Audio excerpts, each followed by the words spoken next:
Excellencies, Prime Minister, Deputy Prime Minister, Ministers, distinguished guests and colleagues, ladies and gentlemen, let me, on behalf of the Vietnamese government, warmly welcome all of you to Hanoi for the third Indian Ocean Conference under the theme of Building Regional Architectures to discuss strategic and economic issues pertinent to Asia's security, peace, and prosperity. The Indian and Pacific Oceans are home to some of the greatest and most ancient civilizations in the world. They are connected not only by their waters, but also by regular and strong interactions in many areas. Today, these ties are stronger than ever. The heightened level of exchanges in economic, political, and cultural areas are becoming new drivers to transform the Asian century into an Indo-Asia-Pacific century. Indeed, the Indo-Asia-Pacific region is increasingly emerging as a unified entity. Your large presence at this conference is another testimony to this fact. We all are stakeholders in the emerging Indo-Asia-Pacific region. However, it is undeniable that our region is facing multiple traditional and non-traditional challenges. Power politics, extreme nationalism, protectionism, anti-globalization are but to name a few. Despite these challenges, aspirations for an Indo-Asia-Pacific of peace, stability, and prosperity are becoming stronger.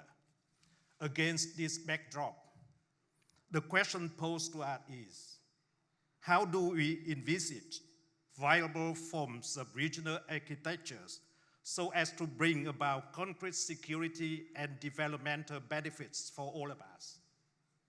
Ladies and gentlemen, I would like to offer my thoughts from the Vietnamese perspective on the matter of building the regional architectures. To advance its own national interests, Vietnam is simultaneously pursuing common interests of the region. Toward that end, we persistently pursue an independent and self-reliant foreign policy, diversify our international relations, and actively engage in international integration. As a responsible member of the international community, we uphold multilateralism and international law, especially the principles of peaceful settlement of disputes and respect for other countries' sovereignty and legitimate interests. We believe that constructing any Indo-Asia-Pacific regional architecture is a complex undertaking. For them to be beneficial to peace, security, and prosperity in the region, such architectures need to embody following fundamental elements. First, regional architectures must be of inclusive nature. In today's globalized world, where the interests of nations increasingly interdependence, traditional and non-traditional security challenges have become ever more diverse and complex. They can only be addressed by regional architectures that are built upon the principles of openness, inclusivity, peace, cooperation, and development. Second, the regional architectures must be based on the principles of international law that, among others, include freedom of navigation and unimpeded trade flow. As a literal state and party to UNCLOS, Vietnam believes that full compliance with UNCLOS by all state parties is the cornerstone of the rules-based order at sea and indispensable for peaceful settlement of maritime disputes. Third, we believe that ASEAN centrality is key to any regional architecture.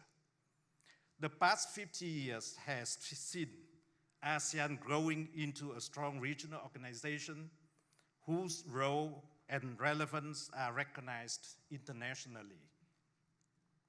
Earlier this month, ASEAN foreign ministers in Singapore reiterated our commitment to uphold ASEAN's centrality and solidarity in tackling regional issues.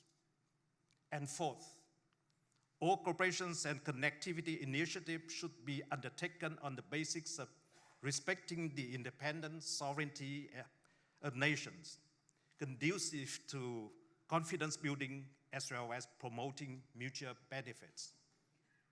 We have recently seen a wide range of such initiatives as the Regional Comprehensive Economic Partnership, India's East policy, China's Belt and Road Initiative, and the US and Japan's Free and Open Indo-Pacific Strategy.